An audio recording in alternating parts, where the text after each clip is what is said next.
एक पेड़ पर एक बंदर रहता था और उसी पेड़ के नीचे नदी में एक मगरमच्छ रहता था। समय के साथ दोनों में अच्छी दोस्ती हो गई। बंदर हर दिन मगरमच्छ को खाने के लिए मीठे और स्वादिष्ट फल देता था।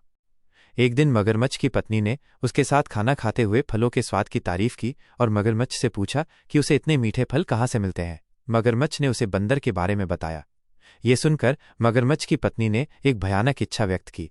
उसने मगरमच्छ से कहा कि अगर फल इतने मीठे हैं तो उस बंदर का दिल कितना मीठा होगा। उसने अपने पति से बंदर का दिल लाने को कहा। पहले तो मगरमच्छ झिझका क्योंकि बंदर उसका दोस्त था, लेकिन अपनी पत्नी के लगातार जोर देने पर वो मान गया और एक योजना बनाई। अगले दिन मगरमच्छ नदी के किनारे गया जहां बंदर रहता था और उसे नदी के पार अपनी पीठ पर सवार होकर आने का निमंत्रण दिया, ये कहते हुए कि वह उसे स्वादिष्ट फलों से भरे एक नए बगीचे में ले जाना चाहता है। बंदर अपने दोस्त पर भरोसा करते हुए खुशी खुशी मगरमच्छ की पीठ पर कूद गया। जब वे नदी के बीच में थे तो मगरमच्छ रुका और बंदर को बताया कि उसकी पत्नी क्या चाहती है, माइनस उसका दिल। बंदर, जो बहुत चतुर था, तुरंत स्थिति की गंभीरता को समझ गया। उसने मगरमच्छ से कहा, अरे मेरे दोस्त, तुमने मुझे पहले क्यों नहीं बताया? मेरा दिल तो मैं हमेशा पेड़ पर ही छोड़कर आता हूं। अगर तुम्हें मेरा दिल चाहिए तो हमें वापस जाना होगा ताकि मैं उसे ला सकूं।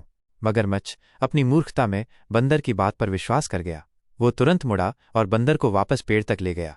जैसे ही वे किनारे पहुंचे, बंदर फुर्ती से मगरमच्छ की पीठ से कूद गया और तुरंत पेड़ पर चढ़ गया।